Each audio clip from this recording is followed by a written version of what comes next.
Words create worlds, says DeLisa Guerrier.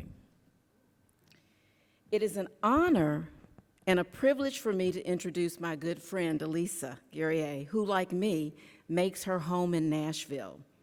DeLisa is the youngest honoree ever to be inducted in the Enterprising Women Hall of Fame, and she is so deserving of this honor. As the CEO and founder of Storyville Gardens Theme Park, she is the majority owner and has raised the investment dollars to make this $1 billion entertainment complex a reality. The theme park alone is a $300 million investment, but it also includes hotels, retail, dining, and other entertainment, and is expected to create 2,260 jobs during the construction period, and over 1,700 jobs in the parks once it's completed. The idea for Storyville Gardens came to DeLisa in 2017 when she became aware of the alarming literacy statistics in Tennessee and nationwide. She wanted to find a way to bridge the gap and make reading and learning fun so she could make a real difference in children's lives. She was also aware that many children never had an opportunity to travel outside of their community, let alone outside of the state, and certainly not outside of the country. These are many at-risk children that go through this on a regular basis. So this theme park would be a way to expose children to other countries and other cultures. Focusing on improving lives of children has been a strong force in DeLisa's life.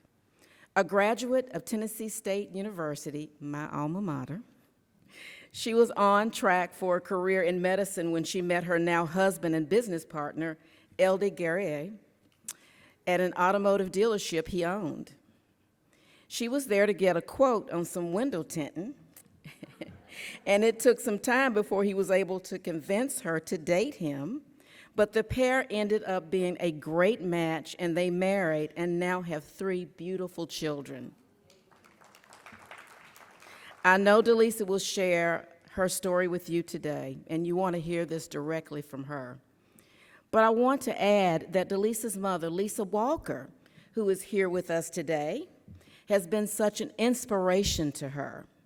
As a welder and pile driver, working on bridges in the San Francisco area, Lisa has been a role model to mentor her daughter, exemplifying that you can do anything you set your mind to.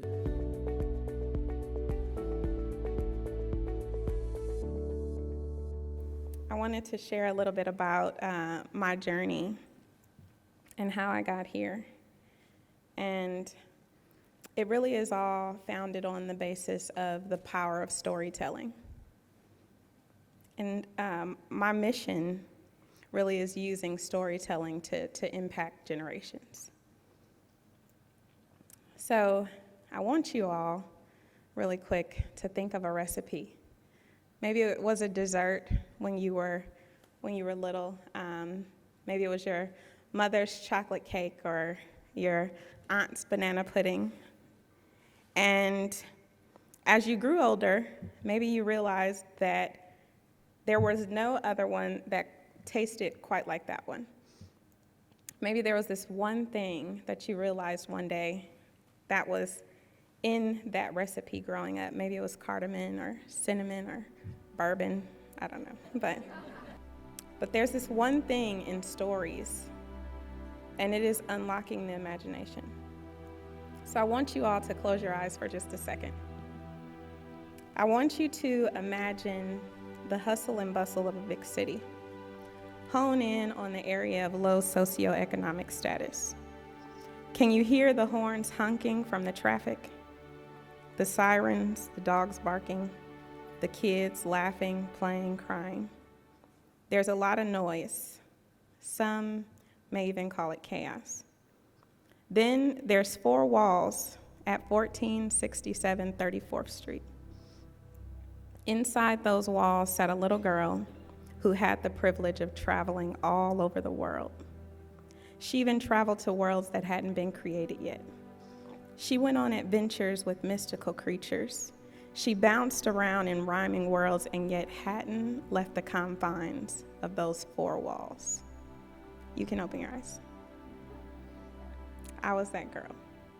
I grew up in Oakland, California. I saw firsthand the devastating impacts of the drug epidemic that plagued the inner cities in the neighborhoods in the 1980s. Our family, like many others, were victims of that epidemic, and it left my mother a single parent of two at 21.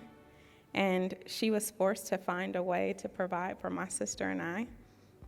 She entered a field that was so unlikely and so unconventional, and she became a trailblazer that has been nationally recognized. So if you haven't seen her images, check out, I think it's page 34 of the magazine, where she is a pile driver for the city of San Francisco and the first woman and Black woman to ever be hired for the city.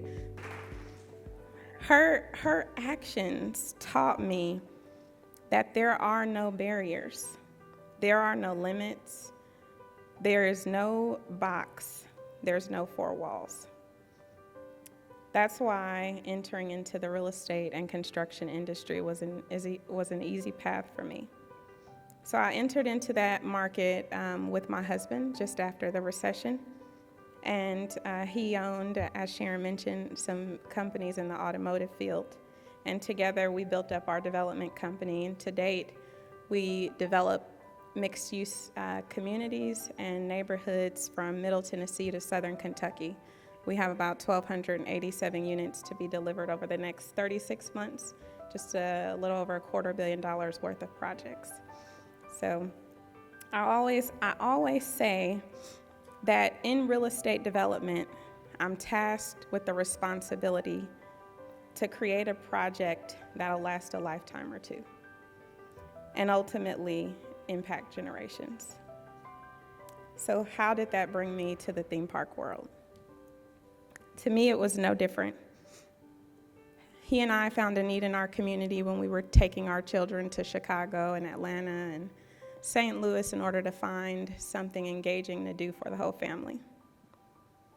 The other side to that is Ralph Waldo Emerson has a quote. He said, "We do not inherit the earth from our ancestors. We borrow it from our children." To me, that means that we are tasked with a huge responsibility to be intentional. In Tennessee, as I shared, 4 out of 5 children are not up to grade level reading. And studies show that if we can get a child to read for fun, anything, test scores will significantly increase. So almost 5 years ago, I met a few of the right people, and doors just opened, and my original vision of bringing that to life is what you see as Storyville Gardens today. So we have 165 acres that we will announce after we finish signing our incentive package. The park makes up roughly 40 acres of that. We have a lot of parking, 3 hotels, and quite a bit of retail, dining, entertainment surrounding the park. Last week, my husband and I closed our final piece of fundraising just for the park, totaling $336 million. Thank you.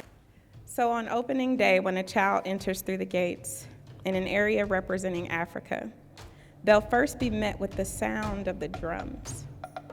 The lush landscapes of the Genesis Gardens, well, they'll try not to get entangled into Anansi the spider's web. They'll make their way through Aesop's fables and onto our storyteller circle, where we planned for them to encounter where story and song first began, which it began around a fire. They'd be encouraged to go to Asia next, and as they walk down the road, the Silk Road Souk, where there's overhead canopies, they'll encounter 1001 Nights Dark Ride, the Orient Express roller coaster, the Ballad of Mulan, and so many other experiences before they make their way into Europe. Europe's famous gardens will lead them to places like Perrault's Palace and Geppetto's Interactive Theater. Grimm's Forest Dark Rides will be a thrilling ride for all ages. and they'll be able to experience Alice in Wonderland's maze that's overlooked by Rapunzel's tower. When they go into America, they'll be drawn in by the Old Man River log flume ride and the Tall Tale Treehouse. And they'll enter into the Wild Wild West and hopefully make their way to the barbecue barn before they get back to Africa. But despite the rides that we placed in there, what I really wanted you all to know is the intention that is behind every single attraction. My designer, Mel McGowan, he designed California Disneyland and worked with the city of Anaheim to master plan the 2 square miles around Disney. He described the park as being designed to engage all 5 senses. And I say it's designed to engage all 6, and that 6th sense being the imagination. So here's an example.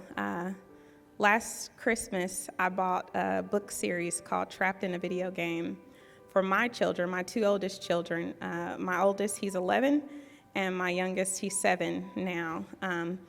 So it's a series of maybe about 5 books, and they read them, and they both enjoyed them. They read most of the series. And I had this theory. I said, let me call an illustrator, and I did. And I said, draw a ride around this book. And he presented me with quite a few illustrations of what that ride looks like. So that night I got home, I sat my boys down, and I said, look at this. They jumped out of their seats, they ran around the room. I mean, they were pointing at the screen, here's the sand dunes, the claw. And I said, that is the impact that we want to make. Because they were able to see in real life something that they imagined from reading a book. And that actually encouraged them to go finish the series. And hopefully that ride, I'm in discussions with the author, will be in the park in a future phase. So Nelson Mandela said, as you saw in the video, that history will judge us by the difference that we make in the everyday lives of children. So what I believe is that if we can be intentional to help unlock the power of their minds, their imagination, through storytelling, through reading, we can truly make an impact, and we can truly leave a legacy. And I'll leave you with this. A lot of us think that we leave a legacy by the things that we build. And I would charge you to change your perspective and maybe think that if we can probably leave a greater legacy and make a greater impact by what we tear down, like the 4 walls. Thank you all so much.